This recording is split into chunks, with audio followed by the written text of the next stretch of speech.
الحمد للہ رب العالمین والصلاة والسلام علی سید الانبیاء والمرسلین اما بعد فاعوذ باللہ من الشیطان الرجیم بسم اللہ الرحمن الرحیم۔ سبق نمبر 62 فقہ بہار شریعت۔ اس میں ہم حصہ 8 میں سے طلاق اور اس کے متعلقہ مسائل کا بیان پڑھ رہے تھے۔ آج انشاءاللہ تعالی ثبوت نسب کا بیان، یہاں سے آگے ہم مزید اس کو دیکھیں گے۔ حمل کی مدت کم سے کم 6 مہینے اور زیادہ سے زیادہ 2 سال، لہٰذا جو عورت طلاق رجعی کی عدت میں ہے اور عدت پوری ہونے کا عورت نے اقرار نہ کیا ہو اور بچہ پیدا ہوا تو نسب ثابت ہے، اور اگر عدت پوری ہونے کا اقرار کیا اور وہ مدت اتنی ہے کہ اس میں عدت پوری ہو سکتی ہے اور وقت اقرار سے 6 مہینے کے اندر بچہ پیدا ہوا، جب بھی نسب ثابت ہے کہ بچہ پیدا ہونے سے معلوم ہوا کہ عورت کا اقرار غلط تھا، اور ان دونوں صورتوں میں ولادت سے ثابت ہوا کہ شوہر نے رجعت کر لی ہے، جبکہ وقت طلاق سے پورے 2 برس یا زیادہ میں بچہ پیدا ہوا اور 2 برس سے کم میں پیدا ہوا تو رجعت ثابت نہ ہوئی۔ ممکن ہے کہ طلاق دینے سے پہلے کا حمل ہو، اور اگر وقت اقرار سے 6 مہینے پر بچہ پیدا ہوا تو نسب ثابت نہیں۔ یوں ہی طلاق بائن یا موت کی عدت پوری ہونے کا عورت نے اقرار کیا اور وقت اقرار سے 6 مہینے سے کم میں بچہ پیدا ہوا تو نسب ثابت ہے، ورنہ نہیں۔ جس عورت کو بائن طلاق دی اور وقت طلاق سے 2 برس کے اندر بچہ پیدا ہوا تو نسب ثابت ہے، اور 2 برس کے بعد پیدا ہوا تو نہیں، مگر جب کہ شوہر اس بچہ کی نسبت کہے کہ یہ میرا ہے، یا ایک بچہ 2 برس کے اندر پیدا ہوا اور دوسرا بعد میں، تو دونوں کا نسب ثابت ہو جائے گا۔ وقت نکاح سے 6 مہینے کے اندر بچہ پیدا ہوا تو نسب ثابت نہیں، اور 6 مہینے یا زیادہ پار ہوا تو ثابت ہے، جبکہ شوہر اقرار کرے یا سکوت، اور اگر کہتا ہے کہ بچہ پیدا ہی نہ ہوا تو ایک عورت کی گواہی سے ولادت ثابت ہو جائے گی، اور اگر شوہر نے کہا تھا کہ جب تو جنے تو تجھ کو طلاق، اور عورت بچہ پیدا ہونا بیان کرتی ہے اور شوہر انکار کرتا ہے، تو 2 مرد یا ایک مرد اور 2 عورتوں کی گواہی سے طلاق ثابت ہوگی، تنہا جنائی کی شہادت نہ کافی ہے۔ یوں ہی اگر شوہر نے حمل کا اقرار کیا تھا یا حمل ظاہر تھا، جب بھی طلاق ثابت اور نسب ثابت ہونے کے لیے فقط جنائی کا قول کافی ہے، اور اگر 2 بچے پیدا ہوئے، ایک 6 مہینے کے اندر دوسرا 6 مہینے پر یا 6 مہینے کے بعد، تو دونوں میں کسی کا نسب ثابت نہیں۔ اب یہ جو مسائل تھے نا، یہ عام طور پہ پیش نہیں آتے، تو آپ اس کی بالکل ذہن میں ٹینشن نہیں لینی، ٹھیک ہے؟ اگر شاذ و ناظر کسی کے ساتھ پیش آ ہی جائے تو پھر بڑے مفتیان کرام بیٹھ کے اس کو ڈسکس کر لیتے ہیں۔ بچہ کی پرورش ماں کا حق ہے۔ ہاں، بچہ کی پرورش کا حق ماں کے لیے ہے، خواہ وہ نکاح میں ہو یا نکاح سے باہر ہو گئی ہو۔ ہاں، اگر وہ مرتدہ ہو گئی تو پرورش نہیں کر سکتی، یا کسی فسق میں مبتلا ہے جس کی وجہ سے بچہ کی تربیت میں فرق آئے، مثلا زانیہ یا چور یا نوحہ کرنے والی ہے، تو اس کی پرورش میں نہ دیا جائے، بلکہ بعض فقہا نے فرمایا اگر وہ نماز کی پابند نہیں تو اس کی پرورش میں بھی نہ دیا جائے، مگر اصح یہ ہے، زیادہ صحیح بات یہ ہے کہ اس کی پرورش میں اس وقت تک رہے گا کہ نہ سمجھ ہو، جب کچھ سمجھنے لگے تو علیحدہ کر لیں کہ بچہ ماں کو دیکھ کر وہی عادت اختیار کرے گا جو اس کی ہے۔ یوں ہی ماں کی پرورش میں اس وقت بھی نہ دیا جائے جب کہ بکثرت بچہ کو چھوڑ کر ادھر ادھر چلی جاتی ہو، اگرچہ اس کا جانا کسی گناہ کے لیے نہ ہو، مثلا وہ عورت مردے نہلاتی ہے یا جنائی ہے، یا کوئی ایسا کام کرتی ہے جس کی وجہ سے اسے اکثر گھر سے باہر جانا پڑتا ہے، یا وہ عورت کی نیز یا ولد یا مدبرہ ہو یا مکاتبہ ہو جس سے قبل عقد کتابت بچہ پیدا ہوا، جبکہ وہ بچہ آزاد ہو، اور اگر آزاد نہ ہو تو حق پرورش مولا کے لیے ہے کہ اس کی ملک ہے، مگر اپنی ماں سے جدا نہ کیا جائے۔ ماں نہ ہو تو پرورش کس کا زیادہ حق ہے؟ ماں اگر نہ ہو یا پرورش کی اہل نہ ہو یا انکار کر دیا یا اجنبی سے نکاح کیا تو اب حق پرورش نانی کے لیے ہے۔ یہ بھی نہ ہو تو نانی کی ماں اس کے بعد دادی، پھر پردادی بشرائط مذکورہ بالا، پھر حقیقی بہن، پھر اخیافی بہن. اخیافی کہتے ہیں دونوں کی ماں ایک ہے، باپ الگ ہیں. پھر ستیلی بہن، پھر حقیقی بہن کی بیٹی، پھر اخیافی بہن کی بیٹی، پھر خالہ یعنی ماں کی حقیقی بہن، پھر اخیافی، پھر ستیلی بہن کی بیٹی، پھر حقیقی بھتیجی، پھر اخیافی بھائی کی بیٹی، پھر ستیلے بھائی کی بیٹی، پھر اسی ترتیب سے پھوپھیاں، پھر ماں کی خالہ، پھر باپ کی خالہ، پھر ماں کی پھوپھیاں، پھر باپ کی پھوپھیاں. اور نصاب میں وہی ترتیب ملحوظ ہے کہ حقیقی یعنی ماں باپ ایک، پھر اخیافی ماں شریک، پھر ستیلی. اور اگر کوئی عورت پرورش کرنے والی نہ ہو یا ہو مگر اس کا حق ساقط ہو تو اسبات بترتیب ارث یعنی باپ، پھر دادا، پھر حقیقی بھائی، پھر ستیلا، پھر بھتیجے، پھر چچا، پھر اس کے بیٹے مگر لڑکی کو چچا زاد بھائی کی پرورش میں نہ دیں، خصوصاً جب کہ مشتہات ہو. اور اگر اسبات بھی نہ ہوں تو ذوی الارحام کی پرورش میں دیں. مثلاً اخیافی بھائی، پھر اس کا بیٹا، پھر ماں کا چچا، پھر حقیقی ماموں، چچا اور پھوپھی اور ماموں اور خالہ کی بیٹیوں کو لڑکے کی پرورش کا حق نہیں. پرورش کی مدت، جس عورت کے لیے حق پرورش ہے اس کے پاس لڑکے کو اس وقت تک رہنے دیں کہ اب اسے اس کی حاجت نہ رہے، یعنی اپنے آپ کھاتا پیتا پہنتا استنجا کر لیتا ہے. اس کی مقدار 7 برس کی عمر ہے. اور اگر عمر میں اختلاف ہو تو اگر یہ سب کام خود کر لیتا ہے تو اس کے پاس سے علیحدہ کر لیا جائے ورنہ نہیں. اور اگر باپ لینے سے انکار کرے تو جبراً اس کے حوالے کیا جائے. اچھا، میں اس پہ بڑا غور کرتا ہوتا ہوں کہ اگر یہ سسٹم بن جائے نا، عورتیں تھوڑی سی ہمت دکھائیں، تھوڑی سی ہمت کہ اگر تم نے مجھے طلاق دی تو بچے تیرے حوالے. میں سمجھتا ہوں کہ طلاق کی جو شرح ہے نا کم از کم 80% ڈاؤن ہو جائے، یعنی کہ 100 میں سے 80%، 100 میں سے 80 مرد ایسے ہیں جو محض اس ڈر سے طلاق نہیں دیں گے کہ بچوں کو کیسے سنبھالوں گا. یہ پاکستانی مردوں کی بات کر رہا ہوں. گورے اس معاملے میں شیر ہیں، وہ تو عورتوں کی طرح کام کر لیتے ہیں سارے. بچے کی ناپی چینج کرنا، نہلانا، دھلانا، کھلانا، پلانا، سلانا، ان کو کوئی پرابلم نہیں ہے. بالکل جنانیوں کی طرح، عورتوں کی طرح کام کرتے ہیں. تو وہ ایک کسٹمر میں نے اٹھایا تو کہتا ہے میں اور میرا بھائی اپنے اپنے بچوں کے لیے خود کھانا پکاتے ہیں. بھی تمہاری بیویاں کدھر گئیں؟ دونوں کی چھوڑ گئی ہیں. نہیں ہے، وی آر فائن، ہمیں کوئی مسئلہ نہیں ہے. کیا مسئلہ کیوں نہیں ہے؟ خود کھلانا پلانا پڑتا ہے. کہتا ہے کہ میں اپنی بیوی سے اچھا کھانا پکا لیتا ہوں. چلو جی، تو اس قوم سے بندہ کیا سر کھپائے؟ سمجھ رہے بات کو؟ مگر پاکستانی جو ہے نا، جہاں بھی ہوں، ابھی یو کے میں بھی مطلب دیکھے بھالے ہیں، ان کے لیے آزمائش ہے. اور پاکستان انڈیا میں تو بہت ہی آزمائش ہے. ان کو روٹی پکانی نہیں آتی، سالن پکانا نہیں آتا، گھر کی صفائی ستھرائی کرتے ہوئے تو شرم سے ڈوب جائیں گے. تو ان کو اگر عورتیں یہ مطلب کہہ دینا بھی یہ بچے آپ کے ہیں، ظاہر آپ کے وارث ہیں، سمجھے بات کو؟ تو اگر کوئی میرے ساتھ آپ نے ایسا کیا نا تو یہ آپ کی ہیں، بس میں نہیں لے کر جاؤں گی. تو یقین کریں کہ یہ بہت سارے مسائل کا حل ہے.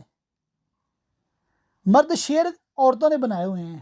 ایک تو صرف ان کو اختیار دے دیتی ہیں طلاق کا، اپنے پاس نہیں رکھتی.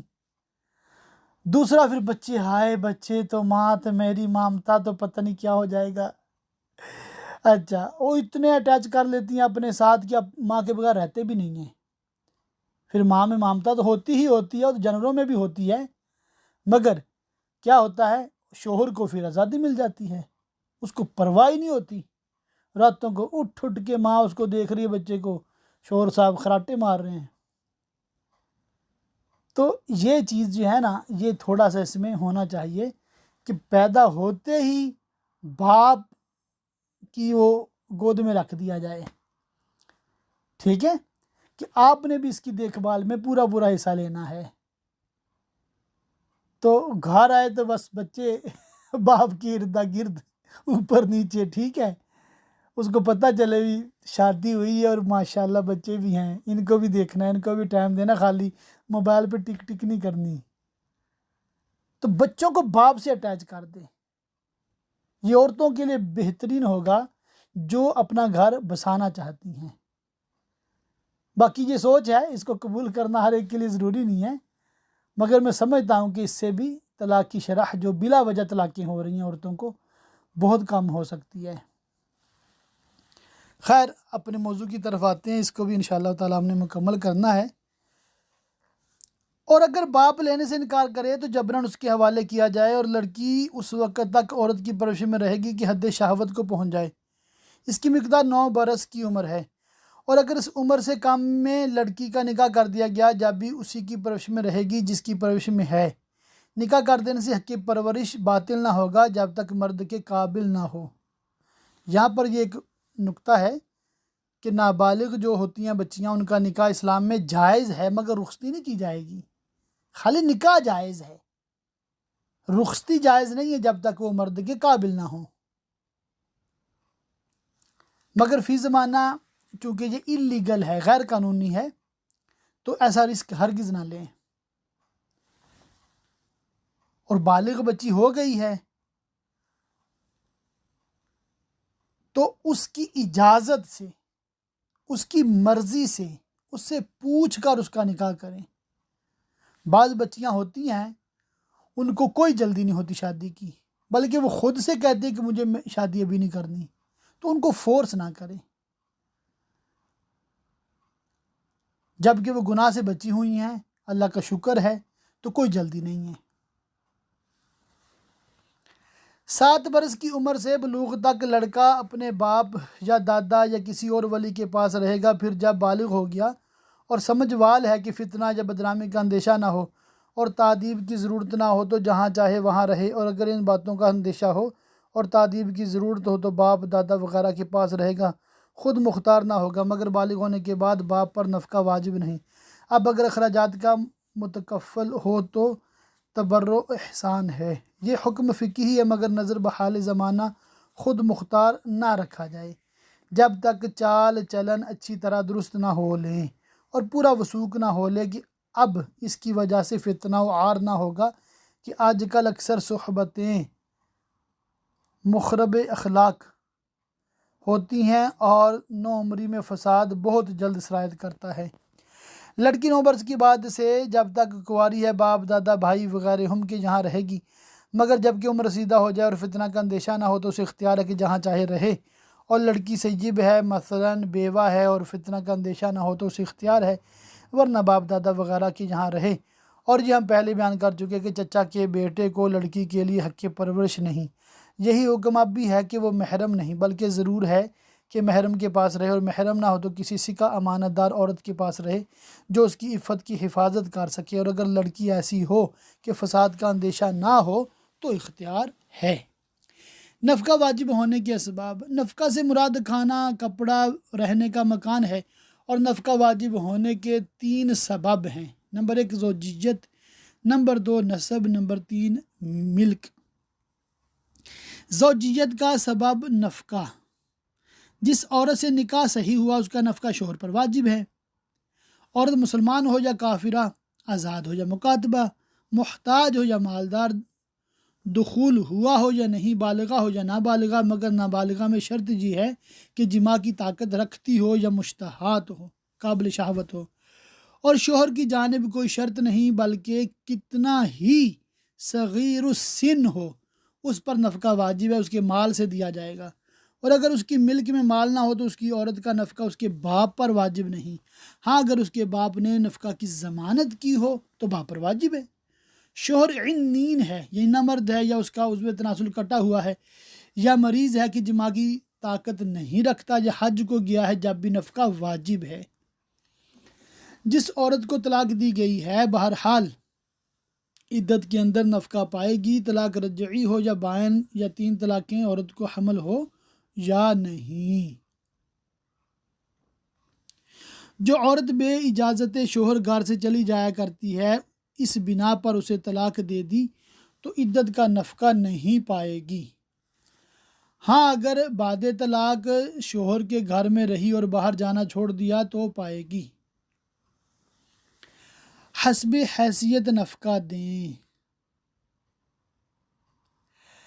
اگر مرد و عورت دونوں مالدار ہوں تو نفقہ مالداروں کا سا ہوگا، اور دونوں محتاج ہوں تو محتاجوں کا سا، اور ایک مالدار ہے دوسرا محتاج تو متوسط درجہ کا، یعنی محتاج جیسا کھاتے ہوں اس سے عمدہ، اور اغنیاء جیسا کھاتے ہیں اس سے کم۔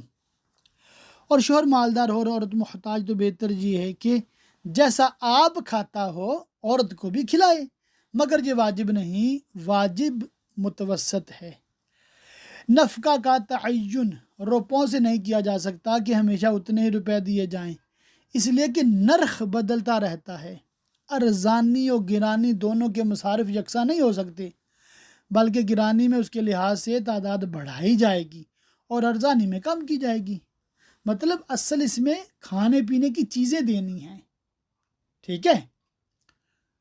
تو یہ تو قیمت بدلتی رہتی ہے، اور آج کل تو آپ کے بالکل سامنے ہے، یہی کووڈ سے پہلے جو قیمتیں تھیں، UK کی بات کر رہا ہوں، اب اس سے قیمتیں ڈبل سے بھی زیادہ ہو گئی ہیں، میرے حساب سے ٹرپل ہو گئی ہیں۔ کیا کھانے پینے کی چیز اور کیا گیس بجلی کے بل، حتیٰ کہ مکانوں کے کرائے، ایسے آگ لگ گئی ہے، بالکل جیسے بہت مہنگائی ہو گئی ہے۔ اللہ تعالیٰ آسانیاں فرمائے، سارے مسلمانوں پہ آسانیاں فرمائے، آمین۔ کھانا پکانے کا سامان شوہر کے ذمہ ہے۔ کھانا پکانے کے تمام برتن اور سامان شوہر پر واجب ہے، مثلاً چکی، ہانڈی، توا، چمٹا، رکابی، پیالہ، چمچہ وغیرہ، جن چیزوں کی ضرورت پڑتی ہے حسب حیثیت اعلیٰ، ادنا، متوسط۔ یوں ہی حسب حیثیت اثاث البیت دینا واجب، مثلاً چٹائی، دری، قالین، چارپائی، لحاف، توشک، تکیہ، چادر وغیرہ۔ یوں ہی کنگھا تیل، سر دھونے کے لیے کھلی وغیرہ، اور صابن یا بیسن میل دور کرنے کے لیے، اور سرما، مسی، مہندی دینا شوہر پر واجب نہیں، اگر لائے تو عورت کو استعمال ضروری ہے۔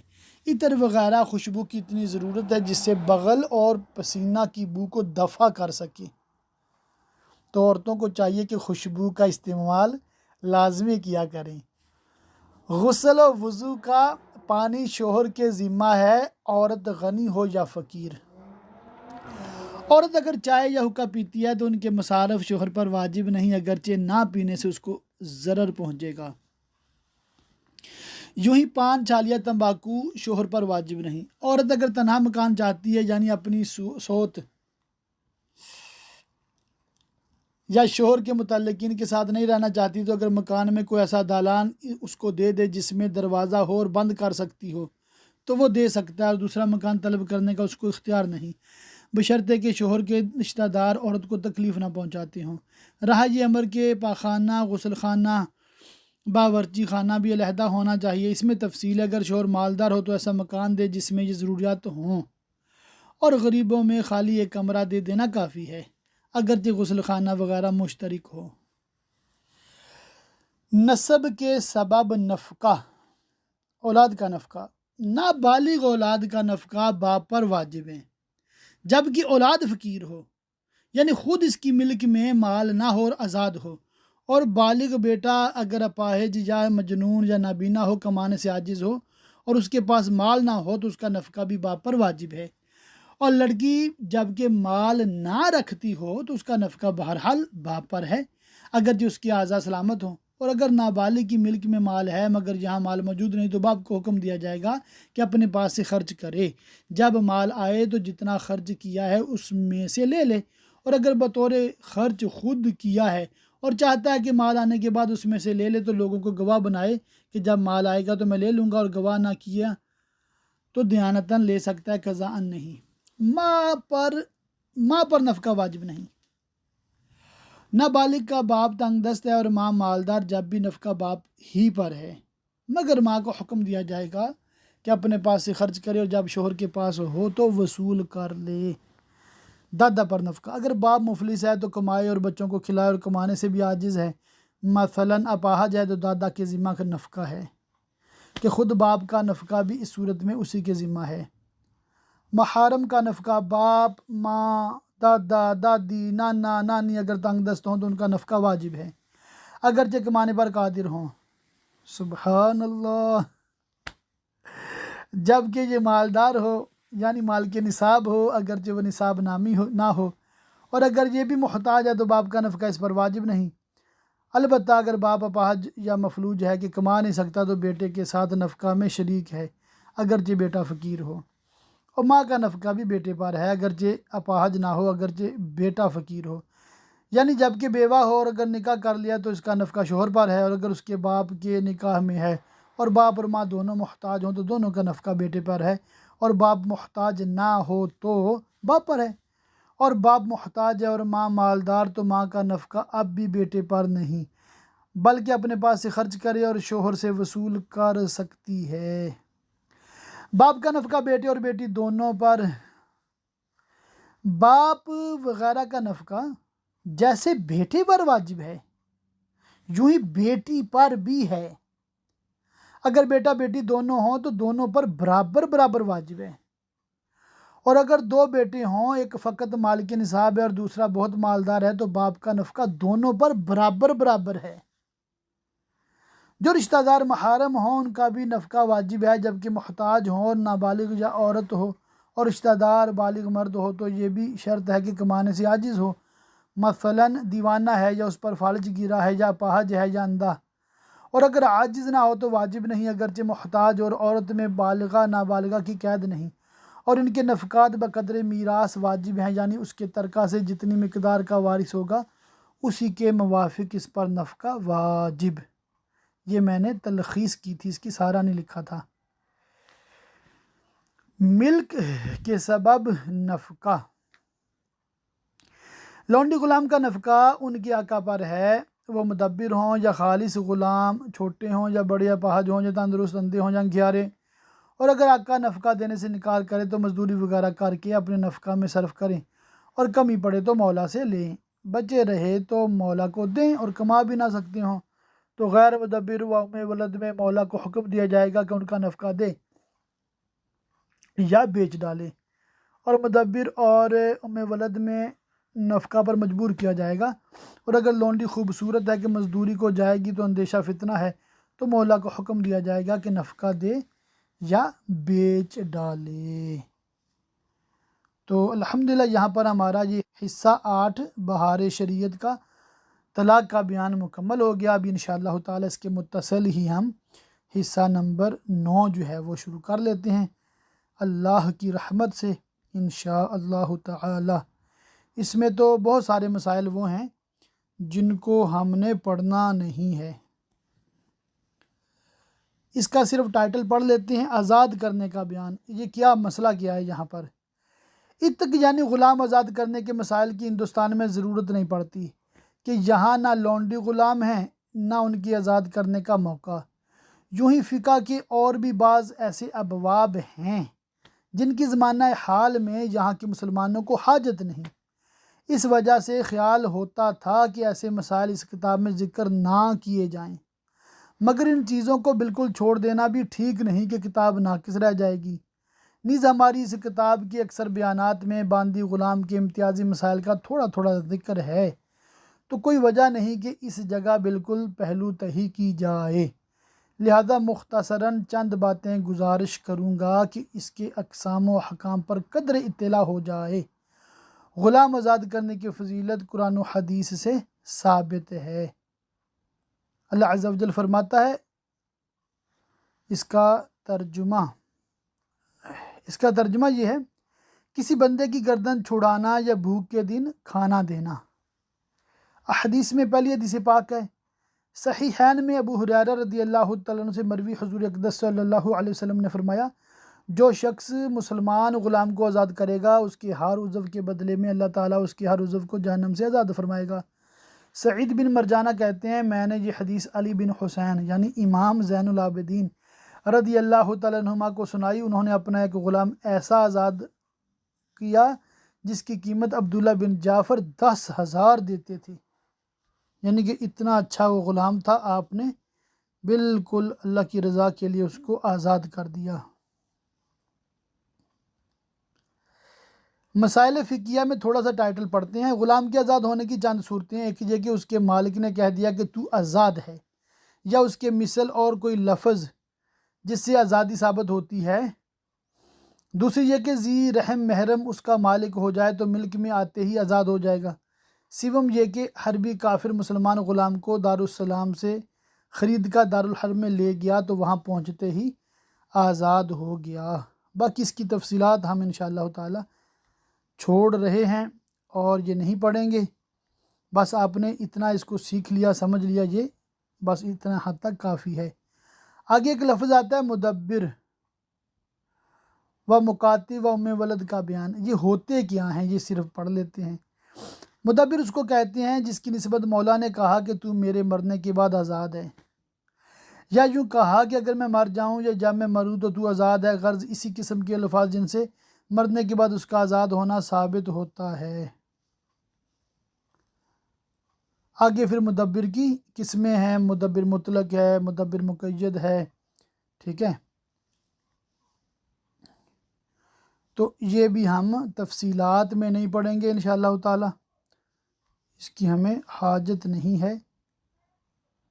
مسئلہ نمبر 11 لکھا ہے، غلام اگر نیک چلن ہو اور بظاہر معلوم ہوتا ہو کہ آزاد ہونے کے بعد مسلمانوں کو ضرر نہ پہنچائے گا تو ایسا غلام اگر مولا سے عقد کتابت کی درخواست کرے تو اس کی درخواست قبول کر لینا بہتر ہے۔ عقد کتابت کے یہ معنی ہے کہ آقا اپنے غلام سے مال کی ایک مقدار مقرر کر کے یہ کہہ دے کہ اتنا ادا کر دے تو آزاد ہے، اور غلام اسے قبول بھی کر لے تو اب یہ مکاتب ہو گیا۔